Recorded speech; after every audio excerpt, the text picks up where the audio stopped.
अस्सलाम वालेकुम viewers, this is Kamran Tamri. Kamran smart academy में आपको मोस्ट वेलकम करते हैं। आज हम आए हैं अपने इस चैनल पे एक न्यू टॉपिक के साथ, convert fractions into decimal. Last वाली वीडियो में हमने इम्प्रॉपर को मिक्स्ड फ्रैक्शन में और मिक्स्ड फ्रैक्शन को इम्प्रॉपर फ्रैक्शन में कैसे कन्वर्ट करते हैं वो सीखा था। आज हम सीखेंगे कि फ्रैक्शन को डेसिमल में कैसे कन्वर्ट करते हैं।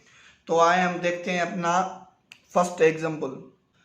हमारा पहला एग्जाम्पल है 5/7 प्रॉपर फ्रैक्शन का एग्जाम्पल है। अब इसको हम डेसिमल फ्रैक्शन में यानी कि डेसिमल में कैसे चेंज करेंगे। 5/7 का मकसद ये है कि 5 डिवाइड बाय 7 यानी कि 5 को डिवाइड करेंगे 7 के साथ। अभी देखेंगे कि 7 बड़ा नंबर है और 5 छोटा नंबर है, तो डायरेक्ट इनकी डिवीजन तो होगी नहीं।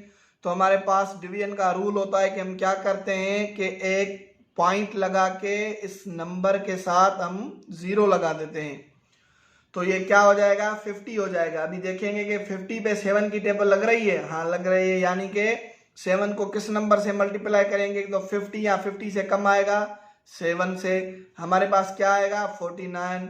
हमारे पास रिमाइंडर क्या बचा 1।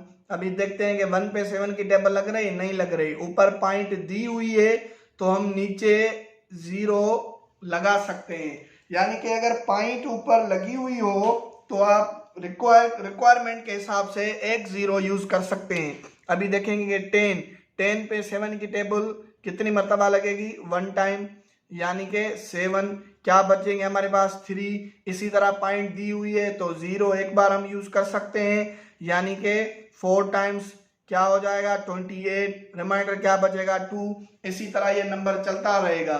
तो हम सिंपली क्या कहेंगे कि 5/7 जो है, अब अगर हम उसको कन्वर्ट करेंगे डेसिमल में तो हमारे पास क्या आंसर आएगा 0.714। अभी ये जो पॉइंट है हम ये खाली पॉइंट नहीं लिखते, यानी कि 0.71 को हम 0.714 भी लिख सकते हैं, यानी कि 0.714 और 0.714 में कोई भी डिफरेंस नहीं है, दोनों सेम चीजें हैं। वो इसलिए है क्योंकि अगर खाली पॉइंट हो तो कोई भी स्टूडेंट कोई भी व्यूअर जो होगा वो इसमें कंफ्यूज भी हो सकता है कि इन्होंने पॉइंट खुद लगाई है या गलती से लग गई है, इसलिए इसके आगे हम 0 लगाते हैं। अभी एक बात याद रहे कि इस 0 से पहले आप एक 0 और लगाएं, 10 लगाएं, 20 लगाएं या 50 0 लगाएं, इस नंबर की जो वैल्यू होगी उस पर कुछ भी इफेक्ट नहीं होगा। यानी कि 10 बार 0 फिर 0.714 हो, या एक बार 0 फिर 0.714 हो, या 0.714 हो, ये सारी की सारी चीजें जो हैं वो सेम है। अभी इसमें डेसिमल में इसके कुछ नेम्स हैं। वो कौन से नेम्स है, जैसे कि ये वाला पॉइंट से जो पहले वाला पार्ट होता है उसको कहते हैं होल पार्ट, और ये जो पॉइंट होती है इसको कहते हैं डेसिमल पॉइंट। और ये जो बाकी जो नंबर बच गए, यहां पर 3 है, 10 होते, 20 होते, कुछ भी होते, जो सारे नंबर हैं इनको हम कहते हैं, यानी कि इनके जो नेम्स है वो हैं डेसिमल पार्ट। उसके बाद हम देखते हैं अपना दूसरा एग्जाम्पल। हमारा दूसरा एग्जाम्पल है 7/5। 7/5 का मकसद क्या है कि 7 को डिवाइड कर रहा है 5।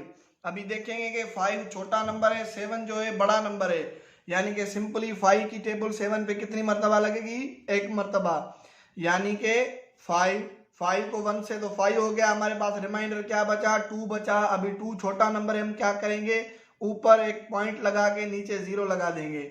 तो उसके बाद 5 की टेबल 20 पे कितनी मरतबा लगेगी 4 मरतबा, यानी कि 5 को 4 से मल्टीप्लाई करेंगे तो हमारे पास आंसर क्या आएगा 20। रिमाइंडर 0 हो गया, यानी कि 7/5 को हम लिख सकते हैं डेसिमल फ्रैक्शन में 1.4। हमारा जो तीसरा एग्जांपल है वो मिक्स्ड फ्रैक्शन में लिखा हुआ है। फर्स्ट एग्जांपल जो हमने लिया था वो लिया था हमने प्रॉपर फ्रैक्शन का, फिर सेकंड एग्जांपल हमने लिया था इम्प्रॉपर फ्रैक्शन का, अभी थर्ड एग्जांपल हमने लिया है मिक्स्ड फ्रैक्शन का। तो मिक्स्ड फ्रैक्शन को कैसे सॉल्व करेंगे, सबसे पहले मिक्स्ड फ्रैक्शन को चेंज करेंगे हम इम्प्रॉपर में। इम्प्रॉपर में कैसे करते हैं, डिनोमिनेटर होल पार्ट से मल्टीप्लाई होता है, यानी कि 5 को 2 से करेंगे तो 10 उसमें न्यूमरेटर ऐड करेंगे, 10 और 3 कितने हो जाएंगे 13, सॉरी 10 और 3 कितने हो जाएंगे 13 हो जाएंगे। उसके बाद अपान में 5 जो होगा वो डिवाइडर सेम होगा। अभी हम 13/5 को चेंज करेंगे डेसिमल फ्रैक्शन में, यानी कि 13 डिवाइड बाय 5 लिखेंगे। तो 5 की टेबल 13 पे कितनी मरतबा लगेगी 2 मरतबा, यानी कि 10, रिमाइंडर क्या बचा 3, यानी कि ऊपर एक पॉइंट लगा के नीचे रिक्वायरमेंट के हिसाब से एक 0 लगाएंगे, हो जाएंगे 30। 30 पे 5 की टेबल कितनी मरतबा लगेगी 6 टाइम्स, यानी कि 6 को 5 से मल्टीप्लाई करेंगे तो 30 हमारे पास रिमाइंडर 0, यानी कि इस 13/5 को हम लिख सकते हैं 2.6।